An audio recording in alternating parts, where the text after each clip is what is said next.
Chers frères et sœurs dans la foi, nous sommes à notre émission « Notre Dieu règne encore » et nous voulons vous adresser au nom du Seigneur Jésus-Christ nos salutations et à vous tous frères et sœurs qui êtes partout dans le monde, recevez la paix et la grâce que notre Dieu donne au nom de Jésus-Christ. En ce jour, nous entretiendrons avec vous sur la base d'une exhortation tirée du psaume 83, versets 1 à 6. Je vous invite, vous aussi, où que vous soyez, à la prière.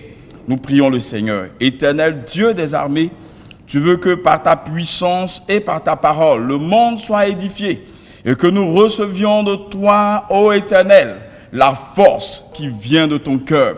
Nous croyons que nous assistes maintenant et que tu bénis, Seigneur, ce moment que nous allons passer ensemble au nom puissant de Jésus-Christ. Amen. Nous allons donc lire ensemble au psaume 83.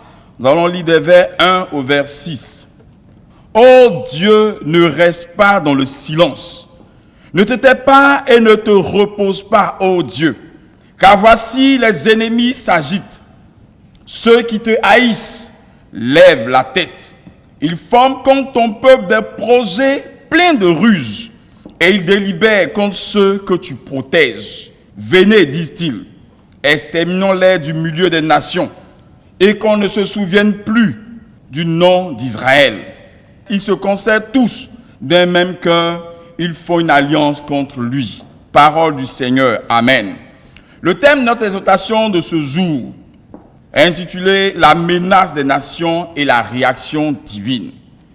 Nous voulons dire juste au passage que le psaume 83 fait partie du troisième livre qui part du psaume 73 au psaume 89. Il porte la signature d'Asaph, un chant qui était au service de la maison du Seigneur. Et ces vers que notre frère Asaph a eu à écrire, à composer à l'intention de l'Éternel, sont le cri de son cœur devant une situation d'oppression. Dans ce psaume, Dieu est interpellé sur une situation de détresse qui est présentée. Et la réponse que Dieu doit donner à son serviteur et au peuple d'Israël qui crie à lui au travers de ce psaume se trouve certainement dans celle qu'il a faite à Élisée, son serviteur, dans 2 Rois chapitre 6, versets 15 à 18. Frères et sœurs dans la foi, qu'est-ce que nous devons comprendre par le complot des nations? C'est la conspiration qui a été montée par toutes les nations qui environnaient le peuple d'Israël et qui visaient à les détruire. Aujourd'hui, nous constatons que le monde, poussé par le diable, s'est engagé dans une voie de conspiration. Par le monde, peut-être dans son ensemble. Mais nous voyons qu'il y a des groupuscules d'êtres humains qui s'asseyent et qui réfléchissent sur le moyen de créer des armes biologiques, des armes de destruction massive, mettant à mal la quiétude des populations, nous amenant, pour nous qui sommes enfants de Dieu, à nous voir privés des moments de retrouvailles, de communion fraternelle. Aujourd'hui, Israël, c'est l'Église, mais c'est tous ces pauvres, ces veuves, ces orphelins qui n'ont pas les moyens de faire des provisions comme les riches, qui n'ont pas les moyens d'aller payer de la nourriture pour les stocker, et qui, lorsque les mesures de mise en quarantaine, de confinement surviennent, se demandent, mais qu'est-ce qu'on va faire? Comment est-ce qu'on va faire pour manger? Ces plans et ces complots visent à détruire les hommes et les femmes qui sont sans défense. Et la prière de l'Église, la prière des chrétiens, c'est de dire au Seigneur, sauve-nous. C'est de dire comme Asaph, Seigneur, ne reste pas silencieux. Parce que nous sommes dans une situation où si Dieu ne se lève pour parler contre cette pandémie, les hommes n'auront aucune défense.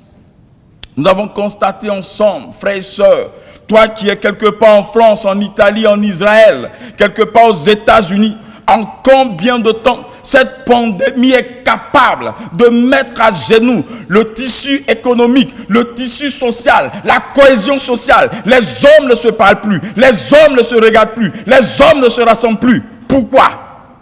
Parce qu'il y a une maladie qui apparemment est intelligente, qui se déplace dans l'air, qui est capable de survivre à l'air libre, qui est capable de causer des dommages à la vie des hommes et des femmes. Des églises, des temples, des lieux de culte sont fermés. parce que ta prière dérange. Aujourd'hui, tu vas lui donner encore une occasion d'être encore plus dérangé. Parce que tu vas prier le Seigneur. Parce que comme Asaph, tu vas dire au Seigneur, ne te tais pas.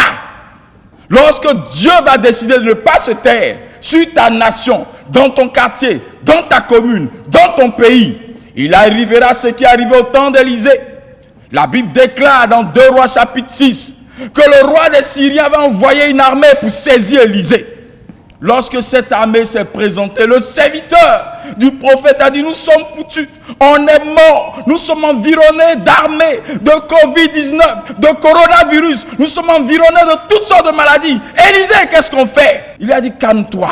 Certainement que tu n'as pas vu ce que moi j'ai vu. Éternel, ouvre simplement les yeux de cet homme, de cette femme qui est quelque part dans le monde, pour qu'il voie l'armée que l'Éternel des armées a déployée en faveur de ta vie. Lorsque cette armée a été portée au regard du serviteur d'Élisée, il a compris que ceux qui étaient avec lui étaient plus nombreux que les Syriens. Mais bien plus encore, l'armée de l'Éternel est capable d'agir directement sur l'armée des rois païens, sur l'armée du monde, sur l'armée du diable. Ils ont été frappés d'aveuglement. Aujourd'hui, avec nous, tu vas prier. Avec Espérance TV, tu vas prier. Avec l'émission Notre Dieu règne encore, tu vas prier. Et tu vas dire au Seigneur, frappe d'aveuglement tous ces virus et ces microbes qui se promènent dans l'air, qui se déplacent, qui se posent dans les bus, dans les marchés, dans les endroits, qui se rassemblent pour faire du mal, qu'ils se retournent et qu'ils tombent et qu'ils meurent. Ces virus sont capables de mourir. Je veux dire que la réponse de Dieu à cette pandémie, la réponse de Dieu à ta prière va modifier l'histoire de l'humanité. C'est parce que les hommes pensent que ton Dieu n'est pas puissant qu'ils se permettent de s'asseoir, de réfléchir, de concevoir le mal contre les hommes.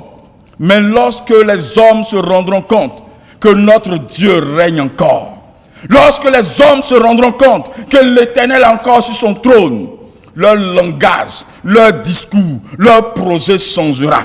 En fonction du lieu où tu te trouves, de l'heure à laquelle tu entends, tu écoutes, tu suis cette émission, tu vas te tenir dans une attitude de prière. Et tu vas dire au Seigneur, notre Dieu règne encore. Tu vas dire à l'Éternel, ne te tais pas. Éternel, où que je sois, je suis enfant de Dieu. Je suis fils du roi des rois. Moi aussi, mon nom est écrit dans le livre de vie. La Bible déclare, si je vis, ce n'est plus moi qui vis, c'est Christ qui vit en moi. Seigneur, ne te tais pas. Lève-toi et commence à prier. Avec Espérance TV, tu vas prier. Avec Notre Dieu règne encore, tu vas prier. Tu vas parler sur ta situation. Que tu sois confiné, en quarantaine, ou que tu sois malade, que tu sois dépisté, positif au coronavirus, ou à toute autre maladie démoniaque, tu vas te lever dans la prière. J'attends que tu te dises, je suis prêt pour prier. Nous allons prier ensemble pour commencer à sceller ton quartier, pour commencer à sécuriser ta commune, pour commencer à sécuriser ta ville, ton village, ton pays. Lève la main et parle au Seigneur. Déclare après moi, Éternel, Éternel, ce virus ne prendra point le contrôle de ma ville. Éternel, Éternel, ne te tais pas. Je suis enfant de Dieu.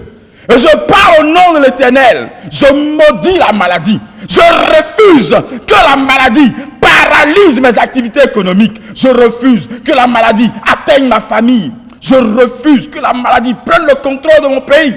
Je refuse que ceux-là même qui ont conçu cette maladie vivent et se réjouissent. Je commande, Père, que la maladie se retourne là où elle a été créée. Qu'elle se tourne vers ceux-là même qui l'ont envoyée. Que les hommes méchants qui ont planifié, Seigneur, la destruction de ma nation tombent sous l'effet de leur malédiction. Je refuse que mon monde soit livré au pouvoir de la mort. Je refuse, Seigneur éternel, que le monde succombe. Je déclare par la puissance du nom de Jésus-Christ que l'Afrique est libérée, que l'Europe est libérée, que la Chine est libérée, que les États-Unis sont libérés, que ceux-là même qui étaient confinés, qui étaient déclarés positifs, reçoivent sa guérison au nom de Jésus-Christ. Je déclare que la vie est au pouvoir de ma langue Et j'ai déclaré la vie, Seigneur éternel, sur tous ceux-là même qui avaient été touchés par cette pandémie. Et que les hommes méchants, les hommes mauvais qui se sont levés, Seigneur éternel, pour nous affliger par ces différents mots, tombent sous l'effet de ta colère au nom de Jésus-Christ. Tu vas prier aussi pour les dirigeants de ton pays. Déclare sur leur vie la sagesse et la révélation de Dieu. Pour refuser toute compromission visant à infecter leur peuple, déclare que la main de Dieu est posée sur eux et qu'ils reçoivent la révélation de la gloire de l'Éternel. Est-ce que tu peux dire un amen fort avec moi? Est-ce que tu peux commencer à dire merci au Seigneur? Parce que ta vie ne dépendra point de la volonté des hommes méchants. Parce que ton Dieu règne encore. Je veux t'encourager à suivre encore cette émission et à passer du temps dans la prière. Lorsque tu te lèveras pour partir, n'oublie pas que l'Éternel est ton Dieu et que tu es un prince, tu es le fils du roi des rois. Que Dieu te bénisse et qu'il donne la force de proclamer autour de toi la vie selon l'Évangile. Au nom de Jésus-Christ. Amen.